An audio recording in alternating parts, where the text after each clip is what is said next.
બોઈંગની કંપનીની ટીમ અમદાવાદ ખાતે પહોંચી ગઈ છે અને ટેકનિકલ સપોર્ટ પૂરો પાડવામાં આવશે બોઈંગની ટીમ દ્વારા।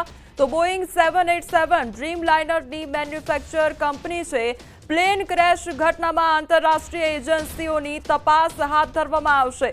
તો જે ટીમ છે તે અત્યારે અમદાવાદ ખાતે પહોંચી ચૂકી છે। આંતરરાષ્ટ્રીય એજન્સીઓની તપાસ હાથ ધરવામાં આવશે। તો બોઈંગ 787 ડ્રીમલાઇનરની મેન્યુફેક્ચર કંપની છે અને બોઈંગની ટીમ હવે તમામ જે ટેકનિકલ સપોર્ટ છે તે પૂરો પાડવામાં આવશે। આખી જે ટીમ છે તે અમદાવાદ ખાતે પહોંચી ચૂકી છે। અમદાવાદ વિમાન દુર્ઘટનાને લઈને આ સૌથી મોટા સમાચાર સામે આવી રહ્યા છે। બોઈંગની કંપનીની ટીમ હવે અમદાવાદ ખાતે પહોંચી ચૂકી છે।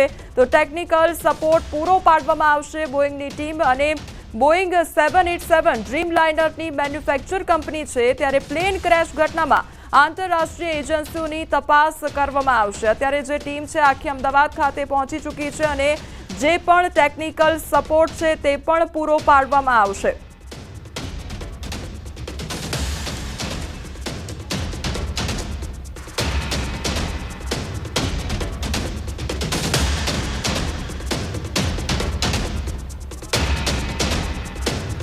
સંવાદદાતા ઋત્વિજ અમારી સાથે જોડાઈ ગયા છે। ઋત્વિજ, બોઈંગની જે આખી ટીમ છે તે અત્યારે અમદાવાદ ખાતે પહોંચી ચૂકી છે, શું અપડેટ?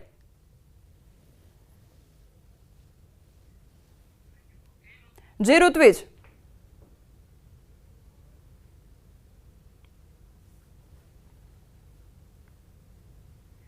तो हाल में जो यूएसનું डेलिगेशन है ते घटना स्थल पर पहुंची हूँ। अपने दृश्य में बतावा मांगीश कि हाल जे आ डेलिगेशन है ते अलग अलग जो विस्तार है तेनी मुलाकात लई रह्यु छे।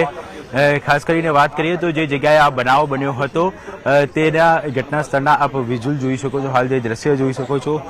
अलग अलग मुद्दाओने लईने तपास करवामां आवशे। आ उपरांत बात करिए तो अलग अलग जो सुरक्षा एजेंसीओ छे ते पण आ तपासनी अंदर लागेली छे। थोड़ीवार पहेला जे एयर इंडियानी टीम हती ते पण અહીં આવી હતી અને તેમના દ્વારા પણ ખાસ તપાસ હાથ ધરવામાં આવી હતી। ચીફ ફાયર ઓફિસર, ઉચ્ચ પોલીસ અધિકારીઓ સહિતના જે અધિકારીઓ છે તે હાલ અહીં ઘટના સ્થળ પર પહોંચ્યા છે અને જે યુએસનું ડેલિગેશન છે તેને સાથે રાખીને હાલમાં આ સમગ્ર જે તેઓને જે ઘટના અંગેની માહિતી છે તે પૂર્ણ પાડી રહ્યા છે।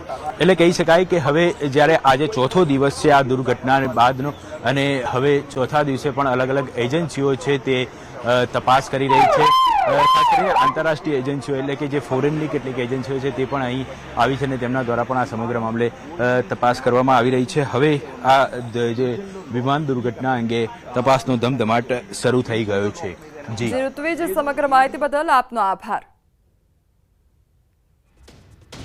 તો બોઈંગ કંપનીના જે ટીમ મેમ્બર્સ છે તે અત્યારે અમદાવાદ ખાતે પહોંચી ચૂક્યા છે અને તમામ જે ટેકનિકલ સપોર્ટ છે તે પણ પૂરો પાડવામાં આવશે અને વધુ તપાસ હાથ ધરવામાં આવશે।